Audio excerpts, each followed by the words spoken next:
Descobri o valor do bônus no negócio entre Palmeiras e Barcelona por Vitor Roque e quais as condições para esse pagamento. Vídeo de hoje do canal da Nicola traz em detalhes essa história e fala também sobre mais 3 clubes grandes do Brasil que sondaram Matheus Pereira depois do papo com o Flamengo.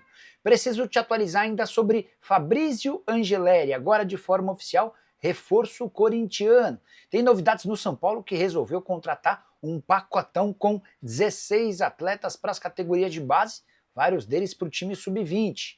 Já Pedrinho BH admitiu que recusou proposta para vender a SAF do Cruzeiro. Para completar, Bryan Palacios vai ou não vai para o Vasco da Gama? Tem as últimas do mercado, bastidores, finanças e muito mais.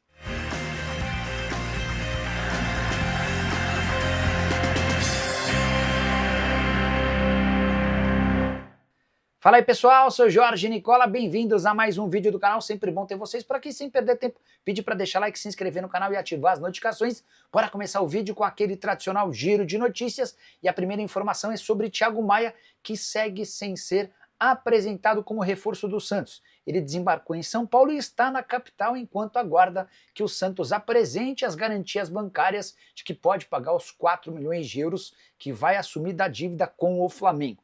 Enquanto não houver essa garantia, não há acordo fechado. Já o Botafogo precisa ganhar por 3 ou mais gols de diferença do Racing na noite dessa quinta-feira, na partida de volta da Recopa Sul-Americana. Se conseguir reverter a derrota por 2-0 da Argentina, o Botafogo conquista um inédito título da Recopa, garante seu 3º título em 3 meses e coloca um ponto final no princípio de crise depois da má participação na Supercopa do Brasil e também no Carioca. Preciso falar sobre Paulo Henrique Ganso, liberado pelos médicos para voltar aos treinos. A tendência é que ele precise de mais 30 dias para voltar a jogar. Vale a lembrança de que em 18 de janeiro ele havia apresentado uma miocardite durante exames de rotina. Para fechar o giro de notícias, contar que a Conmebol definiu 3 cidades como possíveis sedes da final da Libertadores na América desse ano. Brasília, no Brasil, Montevidéu, no Uruguai e Lima, no Peru, são as candidatas. Hora de falar sobre o Vasco da Gama. Bryan Palacios ainda será contratado. Dia de apresentações e confirmações no Cruz Maltino. Lloyd Augusto assinou contrato até dezembro de 2027. Garré foi apresentado oficialmente e Nuno Moreira também falou como atleta do Vasco. As 3 contratações que custaram mais de 40 milhões de reais. O Vasco também tem conversas avançadas para fechar com Bryan Palacios. Atacante que pertence ao Galo havia sido comprado por 3 milhões de dólares junto ao Atlético Nacional. O Galo é quem dificultou um acordo que já estava estabelecido entre os clubes. É que o Hulk acabou se contundindo, uma lesão muscular, e ninguém sabe ao certo quando é que o Hulk volta. Até por isso o Cuca pediu para que a negociação do Bryan Palacios, empréstimo até dezembro, fosse retardada. Tudo para não correr o risco de ficar sem o Hulk e também sem mais uma opção de ataque. Assim que o Hulk estiver à disposição, Palacios deve ser liberado para jogar no Cruz Maltino. Vale a lembrança de que vai abrir uma nova janela de transferências apenas para atletas que disputaram os campeonatos estaduais entre 10 de março e 11 de abril. Só queria chamar atenção para um pequeno detalhe. Bryan Palacios, quando perguntado por jornalistas que cobrem o Atlético nessa quinta-feira sobre a chance de sair, disse que preferiria permanecer na cidade do Galo. Já o Vasco chegou a 8 contratações na atual temporada. Queria que você usasse o espaço para comentário para dizer se está ou não animado com os reforços contratados até aqui. Bora falar agora sobre o Cruzeiro. Pedro Lourenço, o Pedrinho BH, que é dono da SAF do Cruzeiro, admitiu que recusou recentemente proposta para vender a SAF cruzeirense. Abre aspas pro dirigente: alguém me fez uma proposta sim, é de fora, dos Emirados Árabes Unidos, mas o Cruzeiro não tem negócio, é paixão e a gente não vende, a gente cuida. Eu espero que o Cruzeiro seja vendido só se for depois de eu dar para os meus filhos. Mas meu compromisso com o torcedor é colocar o Cruzeiro nas cabeças, fecha aspas, disse o dirigente Pedrinho Lourenço em entrevista nessa quinta-feira ao programa Donos da Bola em Belo Horizonte. Essa proposta dos Emirados garantiria ao Pedrinho a chance de faturar 50% a mais do que ele prometeu pagar a Ronaldo Fenômeno. Vale a lembrança de que o investimento do Pedrinho girou na casa dos 350 milhões de reais em 11 anos. Só para completar, importante contar ainda que o Cruzeiro tem negociações em andamento com o Internacional para a contratação do atacante Wanderson, que perdeu espaço no Colorado. O Inter até tentou envolver o Wanderson numa troca pelo William, o Cruzeiro descartou esse negócio e agora os clubes trabalham para que o Wanderson vá para a Raposa em troca do perdão de uma dívida que o Internacional tem com o Cruzeiro. O Cruzeiro chegou aí para a Câmara Nacional de Resolução e Disputas para cobrar os 7 milhões de reais referentes à aquisição do atacante Wesley. Bora falar agora sobre o pacotão de reforços no São Paulo.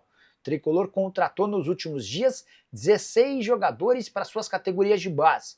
Esses atletas chegam entre o sub-14 e sub-20 negociações conduzidas por Douglas Schwartzman, que é o diretor das categorias de base e alguém com bastante moral dentro do clube, depois da uma série de mudanças que ele fez em Cotia e que culminaram com o título da Copa São Paulo de Juniores no início dessa temporada. Os dois jogadores com investimento entre esses 16 contratados foram o meio-atacante Juan Potes, 18 anos, colombiano, que chega do Envigado.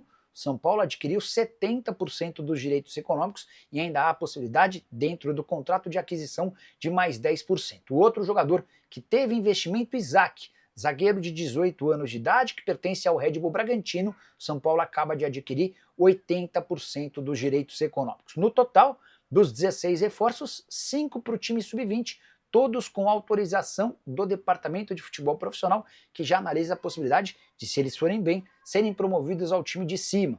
Além do Isaac, queria destacar o Matheus Ferreira, que veio do Vasco. Isaac e Matheus Ferreira já têm convocações para a seleção brasileira. Ainda foram contratados o Gustavo do Cuiabá e o Matheus Menezes do São José do Rio Grande do Sul. Os outros atletas que compõem essa lista de 16 reforços para as categorias sub-14, 15 e também 17. Só para completar em relação ao São Paulo, o Tricolor assegura que não haverá tempo hábil para a aquisição de Thiago Mendes. A janela se encerra nessa sexta-feira. Apesar do barulho feito pelo staff do jogador, Thiago Mendes gostaria de voltar ao São Paulo. A tendência é que, se isso acontecer, aconteça na metade do ano.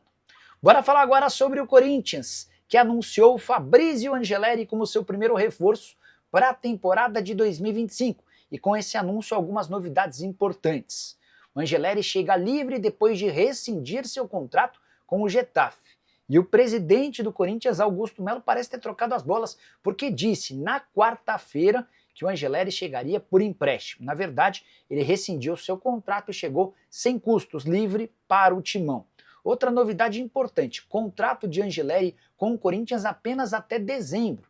Se o Angeleri performar bem, depois o Corinthians pode ter problemas na extensão desse vínculo. Lateral esquerdo argentino, de 30 anos de idade, formado no Godoy Cruz e que se destacou de fato com a camisa do River Plate em 2021, quando se transferiu pro Getafe. Só para completar, a multa rescisória do Angeleri durante esse período de 300 milhões de reais em território nacional e de 100 milhões de euros, ou mais ou menos 606 milhões de reais para transferências para o exterior. Para completar, queria só destacar as declarações ou as primeiras palavras do Angeleri como reforço corintiano, abre aspas, outros clubes me procuraram, mas o Corinthians é um gigante da América do Sul, estou muito feliz por esse grande passo e agora focado nos objetivos do clube, fecha aspas.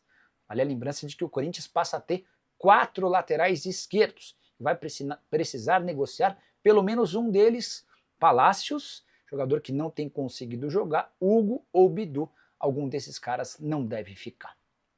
Preciso falar agora sobre a concorrência por Matheus Pereira.